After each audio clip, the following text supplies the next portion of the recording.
नमस्कार दोस्तों, जय हिंद। आप सभी लोगों का हमारे YouTube चैनल पर स्वागत है। अगर आप हमारे चैनल पर नए हैं तो प्लीज़ हमारे चैनल को सब्सक्राइब कर दीजिए और बेल आइकन बटन भी प्रेस कर दीजिए। पिछले वीडियो में हम लोगों ने 24 सितंबर 2024 को जो प्रयागराज डिवीज़न में TLI के लिए क्वेश्चन पेपर हुआ था, उसके 55 क्वेश्चन हम लोग पार्ट 1 में सॉल्व कर चुके थे। अब यहाँ हम लोग उसके आगे सॉल्व करते हैं। देखिए 56 क्वेश्चन है। WAG7 लोको में TOH शेड्यूल कितने महीने बाद होता है? TOH को बोलते हैं टर्म ओवर हालिंग। इसी को कहीं कहीं AOH भी लिखा जाता है, यानी एनुअल ओवर हालिंग। तो ये जो TOH होता है या AOH होता है, ये 24 मंथ्स प्लस माइनस 15 डे होता है। तो यानी इसका ऑप्शन हो जाएगा ऑप्शन सी। IOH जो होता है यानी इंटरमीडिएट ओवर हालिंग, ये होता है 72 प्लस माइनस 1 मंथ या 6 लाख किलोमीटर जो पहले हो जाए। POH मतलब पीरियाडिक ओवर हालिंग, ये होता है 10 ईयर प्लस माइनस 3 मंथ या 12 लाख किलोमीटर जो पहले हो जाए। तो ये WAG7 लोगों का शेड्यूल है, आप लोग इसमें देख सकते हैं। बाकी IA, IB, IC ये सब भी होता है। हम इसका भी वीडियो अपने चैनल पर बना देंगे, वहाँ से आप लोग ये चीज़ देख सकते हैं। नेक्स्ट है लोको व्हील का व्यास नया कितना होता है और कंडेमिंग कितना होता है। तो जो नए व्हील का व्यास होता है वो 1092 mm होता है और कंडेमिंग डाया होता है 1016 mm। नेक्स्ट है ADV का फुल फॉर्म। ADV का फुल फॉर्म होता है ऑटो ड्रेन वाल्व। नेक्स्ट है ट्रांसफार्मर में जो तेल यूज होता है उसका उद्देश्य क्या है? तो वो इंसुलेशन के लिए भी होता है और कूल करने के लिए भी उसका यूज होता है। इसलिए इसका आंसर हो जाएगा option D, A and B both.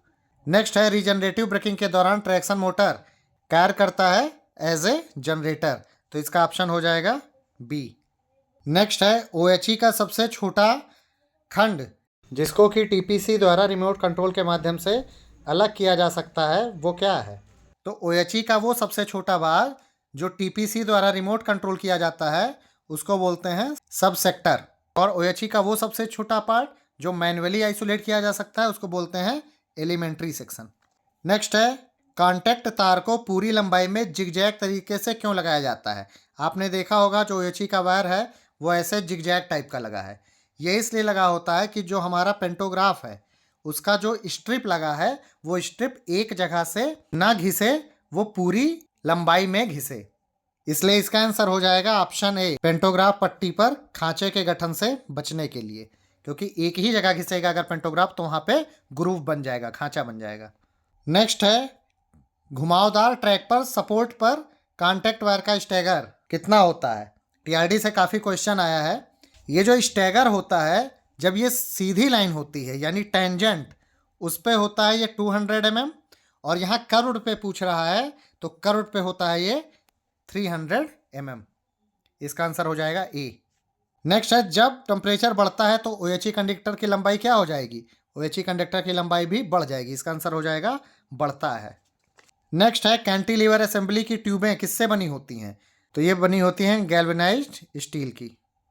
Next है इनमें से कौन सा कैंटिलीवर असेंबली का हिस्सा नहीं है? स्टडी आर्म ये कैंटिलीवर असेंबली का हिस्सा है, एडजस्टर स्लीव ये भी, एंटी विंड क्लैंप ये भी हिस्सा है कैंटिलीवर असेंबली का, PG क्लैंप ये कैंटिलीवर असेंबली का हिस्सा नहीं है। तो इसका ऑप्शन हो जाएगा डी। नेक्स्ट है 3 पुली ब्लॉक सिस्टम प्रकार जो ATD है उसका रेगुलेटिंग रेशियो कितना होता है? तो उसका रेगुलेटिंग रेशियो होता है 3:1। नेक्स्ट है जनरल रूल किसके द्वारा बनाया जाता है यानी GR कौन बनाता है? तो GR बनाता है रेलवे बोर्ड, और जो SR होता है वो जोनल रेलवे बनाता है उसके एथराइज्ड ऑफिसर के द्वारा। नेक्स्ट है स्लिप साइडिंग का उद्देश्य सुरक्षा करना है। तो स्लिप साइडिंग नाम से पता चल रहा है कि स्लिप कर गया। अब अगर कोई ट्रेन स्टेशन पे खड़ी है और स्लिप कर गई तो वो कहाँ जा सकती है बिना अनुमति के? वो ब्लॉक सेक्शन में जा सकती है। इसके लिए स्लिप साइडिंग बनाया गया है कि अगर कोई ट्रेन हमारी स्टेशन से बिना सिग्नल के अगर वो वहाँ से स्लिप हो जाए तो ब्लॉक सेक्शन में ना जाकर स्लिप साइडिंग में चले जाए।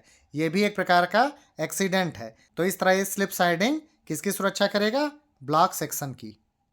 नेक्स्ट है कैट साइडिंग का उद्देश्य सुरक्षा करना है। ये किसकी सुरक्षा करता है? कैट साइडिंग और स्लिप साइडिंग हमेशा ग्रेडियंट वाले सेक्शन में बनाया जाता है, और जहां ज़्यादा ग्रेडियंट होता है वहां पर गाड़ी को पहले आउटसाइड किया जाता है, उसके बाद रिसीव किया जाता है। मान लिया कोई गाड़ी आ रही है और उसने अपना कंट्रोल खो दिया है और उसको आउटसाइड होना है, वो आउटसाइड नहीं हो पा रही है। तो ऐसे में जो पॉइंट है वो कैट साइडिंग साइड बना रहता है ताकि वो गाड़ी सीधे कैट साइडिंग में चला जाए। ये भी एक प्रकार का एक्सीडेंट है। तो इस तरह ये स्टेशन सेक्शन को सुरक्षा प्रदान करती है। और जब गाड़ी आउटसाइड हो जाती है, रुक जाती है, उसके बाद ही होम को ऑफ करके गाड़ी रिसीव की जाती है। नेक्स्ट है डेटोनेटर को किस रूप के में जाना जाता है? तो डेटोनेटर को ऑडिबल सिग्नल के रूप में जाना जाता है। फिर है प्रारंभिक स्टेशन पर सीसी रेक को जारी करने वाला न्यूनतम ब्रेक पावर प्रतिशत कितना होता है? तो 100 होता है। सीसी रेक के लिए ओरिजिनेटिंग स्टेशन पर 100% होना चाहिए। अगर प्रीमियम बीपीसी है तो उसमें 95% होना चाहिए। अगर इंटेंसिव एंड टू एंड का बीपीसी है तो उसमें 90% होना चाहिए। फिर है टीसीएल के दौरान पहली ट्रेन की अधिकतम गति। टीसीएल का मतलब होता है टेम्परेरी सिंगल लाइन। तो जब टीसीएल वर्किंग स्टार्ट हो चुकी होती है तो उस समय जो पहली गाड़ी होगी उसकी स्पीड 25 kmph होगी और उसके बाद वाली जो भी गाड़ियां होंगी वो नॉर्मल स्पीड में जाएंगी। नेक्स्ट है T806 पर स्टेशन मास्टर द्वारा संटिंग से संबंधित क्या लिखा जाएगा? तो उस पर ये संटिंग सीमा भी लिखी जाएगी और कार्य का विवरण भी लिखा जाएगा, यानी क्या क्या संटिंग करना है और जो भी इफेक्टेड लाइन होगी और टाइम, ये सब चीज़ें लिखी होंगी। यानी इसका आंसर हो जाएगा ऑल ऑफ दीज। नेक्स्ट है ऑटोमेटिक सिग्नल ऑन स्थिति में मिलने पर लोको पायलट रात में कितने समय रुकने के बाद ही उसे ऑन में पार कर सकता है? तो दिन में 1 मिनट है और रात में 2 मिनट है। इसका आंसर हो जाएगा ऑप्शन बी। नेक्स्ट है सिग्नलों के दीर्घकालीन खराबी के दौरान ऑटोमेटिक ब्लॉक पद्धति पर आगे बढ़ने के लिए कौन सा प्राधिकार जारी किया जाता है? तो जब प्रोलॉन्ग्ड सिग्नल फेलियर होता है तो उस समय उस सेक्शन में गाड़ियां एब्सोल्यूट ब्लॉक सिस्टम के आधार पर काम करती हैं और उस समय लोको पायलट को TD 912 फॉर्म दिया जाता है। नेक्स्ट है CCL एक बार में कितने दिनों से कम नहीं दी जा सकती है? तो एक बार में 5 दिन से कम नहीं दी जा सकती है। ये साल में 3 बार से अधिक भी नहीं दी जा सकती है और पूरे सेवा काल में ये टोटल 2 वर्ष के बराबर दिया जा सकता है, यानी टोटल 730 दिन के बराबर। यहाँ पे CCL में एक अपडेट 29 जुलाई 2024 में आ गया है। अगर बच्चा हॉस्पिटल में एडमिट है तो जो एक साल में मैक्सिमम 3 बार ये दिया जा सकता था उसमें 3 बार और बढ़ा दिया गया है। यानी अगर बच्चा मरीज है और हॉस्पिटल में भर्ती है तो उसके लिए जो CCL मिलेगा वो एक साल में 6 बार दिया जा सकेगा। नेक्स्ट है वेतन भुगतान अधिनियम के अनुसार मजदूरी अवधि 1 माह से अधिक नहीं होनी चाहिए। ये किस सेक्शन में है?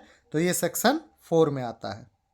नेक्स्ट है स्टैंडर्ड फॉर्म नंबर 5 किससे संबंधित है? तो ये मेजर पेनाल्टी से संबंधित है, यानी इसका ऑप्शन ए आंसर हो जाएगा, issue of major penalty. Next है एक कैलेंडर वर्ष में एक कर्मचारी को कितने LHAP जमा की जा सकती है? तो जो LHAP है वो एक साल में 20 डेज वो जमा कर सकता है और LAP की बात हो तो एक कैलेंडर वर्ष में वो 30 डेज जमा होती है। नेक्स्ट है जब किसी अन्य नियम के तहत कोई छुट्टी स्वीकार नहीं होती है तो दी गई छुट्टी को किस रूप में जाना जाता है?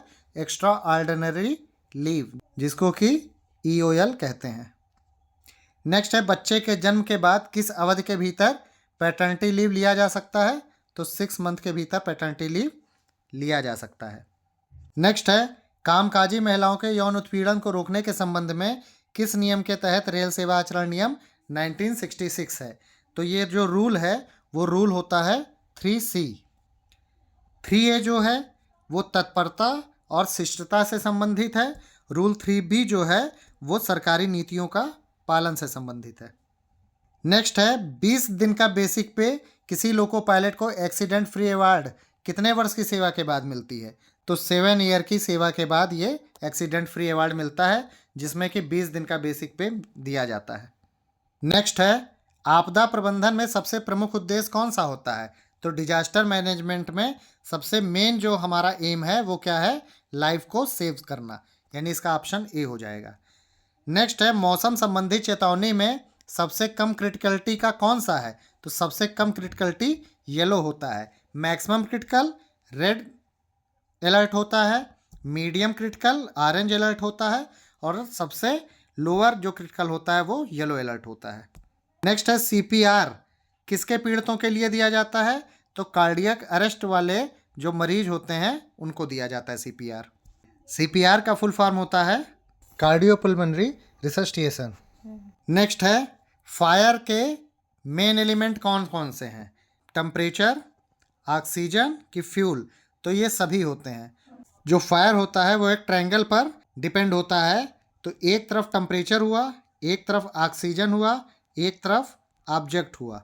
अब यहाँ पर देखिए टी फॉर टेम्परेचर हो गया, O2 यानी ऑक्सीजन है, और ऑब्जेक्ट हमारा फ्यूल है, यानी इसमें ऑल ऑफ द एबव हो जाएगा। नेक्स्ट है फीबा का पूरा नाम क्या है? तो फीबा का फुल फॉर्म होता है फेल्योर इंडिकेशन कम ब्रेक एप्लीकेशन। ये फीबा LHB वाले कोच में जिसमें एयर स्प्रिंग होता है उसमें लगा होता है। नेक्स्ट है FSDS का पूरा नाम क्या है? तो FSDS होता है fire and smoke detection system, यानी गाड़ी में अगर कहीं फायर या स्मोक आया तो ये सिस्टम उस समय ट्रेन में ब्रेक लगा देता है, जैसे वंदे भारत वगैरह में ये सिस्टम लगाया गया है। नेक्स्ट है वाइल्ड का फुल फॉर्म क्या होता है? तो ये होता है व्हील इम्पैक्ट लोड डिटेक्टर, यानी ऑप्शन ए हो जाएगा इसका आंसर। नेक्स्ट है LHB कोच में प्रदान किए गए H type tight lock CBC की क्या विशेषता है? तो ये एंटी क्लाइंबिंग होता है। आपको पता होगा जब ICF कोच का एक्सीडेंट होता था तो वो एक के ऊपर एक चढ़ जाते थे, लेकिन जब LHB कोच की गाड़ी में एक्सीडेंट होता है तो वो कोच एक दूसरे पे चढ़ते नहीं है। उनका कारण यही H type tight lock CBC है। नेक्स्ट है एक BLC इकाई में कितने वैगन जुड़े होते हैं? तो BLC बोलते हैं बोगी लो कंटेनर को, जिसपे कि कंटेनर लोड होता है। इसकी एक इकाई में टोटल 5 वैगन होते हैं। जो पहला और आखिरी होता है उसको A कार बोलते हैं, और बाकी बीच के तीनों को B कार कहते हैं। A वाला जो वैगन है इसमें एक साइड CBC होगा और एक साइड SDB होगा। जो B कार होगा उसके दोनों तरफ SDB होता है। SDB का मतलब होता है स्लैकलेस ड्रॉबार, यानी इसमें ये एक में ही जुड़े होते हैं, और मैक्सिमम एक गाड़ी में ये टोटल 9 यूनिट में लगाई जाते हैं। जो BLC वैगन होता है उसमें लोड सेंसिंग डिवाइस यानी LSD भी लगा होता है, और ATL यानी ऑटो ट्विस्ट लॉक ये भी लगा होता है। नेक्स्ट है SPART का पूर्ण रूप क्या है? वो होता है self propelled accident relief train, यानी ऑप्शन C इसका आंसर हो जाएगा। 95 CMS का उद्देश्य क्या है? चालक दल का ऑप्टिमाइजेशन, LR और प्रशिक्षण कार्यक्रम की निगरानी, और 10 घंटे की ड्यूटी और HOAR की निगरानी। तो ये सभी होता है CMS का उद्देश्य, all of the above. Next है यदि सर्वकाल स्वीकार कर ली जाती है और क्रू ड्यूटी पर नहीं आता है तो CMS में क्रू का स्टेटस कहाँ चला जाएगा? तो उसका नाम सिस्टम लेट में चला जाएगा। सिस्टम रिफ्यूज तब होता है जब क्रू ने कॉल को रिफ्यूज कर दिया हो। सिस्टम नॉट फाउंड तब होता है जब क्रू को कॉल किया गया और वो नहीं मिल रहा है। नेक्स्ट है लोको पावर लिंक किसके द्वारा बनाए जाते हैं? तो लोको पावर लिंक जो होता है वो हेडक्वार्टर द्वारा बनाए जाते हैं, और उसके बाद उनको डिवीज़न को सर्कुलेट कर दिया जाता है। नेक्स्ट है कर्मचारी प्रतिकर अधिनियम किस वर्ष में अधिनियमित किया गया था? तो ये 1923 में अधिनियमित किया गया था। नेक्स्ट है VTO का उल्लेख कहाँ होता है? VTO मतलब विजुअल टेस्ट ऑब्जेक्ट, HWR में इसका उल्लेख मिलता है। जब फॉगी वेदर होता है तो स्टेशन मास्टर इसी VTO को देखकर ये कंफर्म करता है कि फॉग सिग्नल लगाना जरूरी है या नहीं। नेक्स्ट है निलंबन निरस्तीकरण मतलब सस्पेंशन रिवोक के लिए कौन सा फॉर्म यूज़ किया जाता है? तो सस्पेंशन रिवोक के लिए SF4 का यूज़ किया जाता है, SF11 माइनर पेनाल्टी और SF5 मेजर पेनाल्टी में दिया जाता है। स्टैंडर्ड फॉर्म से संबंधित वीडियो हमारे चैनल पे है, वहाँ से आप लोग देख सकते हैं। हिंदी भाषा के विकास के लिए निर्देश किस अनुच्छेद में दिया गया है? तो ये अनुच्छेद होता है 351। जो 343 अनुच्छेद है इसमें संघ की राजभाषा के बारे में दिया गया है। संसदीय राजभाषा समिति के सदस्य कौन होते हैं? तो संसदीय राजभाषा समिति में लोकसभा और राज्यसभा दोनों के सदस्य होते हैं। जो लोकसभा के सदस्य होते हैं उनकी संख्या 20 होती है, और जो राज्यसभा के सदस्य होते हैं उनकी संख्या 10 होती है, यानी टोटल 30 सदस्य होते हैं। नेक्स्ट है राजभाषा आयोग के प्रथम अध्यक्ष। तो प्रथम अध्यक्ष जो थे वो BG खेर साहब थे, और अगर रिकमेंडेशन कमेटी के अध्यक्ष पूछा जाएगा तो GB पंत जी थे। रेलवे हिंदी सलाहकार समिति के अध्यक्ष कौन होते हैं? तो किसी भी मंत्रालय के अध्यक्ष जो होंगे वो उस मंत्रालय के मंत्री होंगे। यहाँ रेल हिंदी सलाहकार समिति का अध्यक्ष पूछा जा रहा है, तो इसका आंसर हो जाएगा रेल मंत्री। राजभाषा नियम के अनुसार कौन सा राज्य का क्षेत्र में आता है? तो जो बिहार है ये हमारा हिंदी भाषी क्षेत्र है, ये का क्षेत्र में आता है, और महाराष्ट्र हमारा खा क्षेत्र में आता है, और मेघालय और मिजोरम हमारे गा क्षेत्र में आते हैं। नेक्स्ट है, क्षेत्र खा के तहत वर्गीकृत केंद्र शासित प्रदेश कौन सा है? तो क्षेत्र खा के तहत दमन और दीव है। अंडमान और निकोबार जो केंद्र शासित प्रदेश है ये का के अंतर्गत आता है। बिहार तो का के अंतर्गत है ही है। राजभाषा नियम 1976 के किस नियम के अनुसार केंद्र सरकार के कार्यालयों को हिंदी में प्राप्त सभी पत्रों का जवाब हिंदी में ही देना होता है? तो नियम 5 के तहत देना होता है। गुजरात किस क्षेत्र के अंतर्गत आता है? तो गुजरात खा क्षेत्र के अंतर्गत आता है। राजभाषा का वार्षिक कार्यक्रम कौन तैयार करता है? तो राजभाषा विभाग तैयार करता है, जो कि गृह मंत्रालय के अधीन होता है। नेक्स्ट है, केंद्र सरकार के लिपिक संवर्ग के कर्मचारियों के लिए निर्धारित अंतिम हिंदी पाठ्यक्रम कौन सा है? तो वो है पारंगत। पहले 3 ही पाठ्यक्रम थे, प्रबोध, प्रवीण और प्राज्ञ, लेकिन अब ये चौथा जो है पाठ्यक्रम और जोड़ दिया गया है, पारंगत।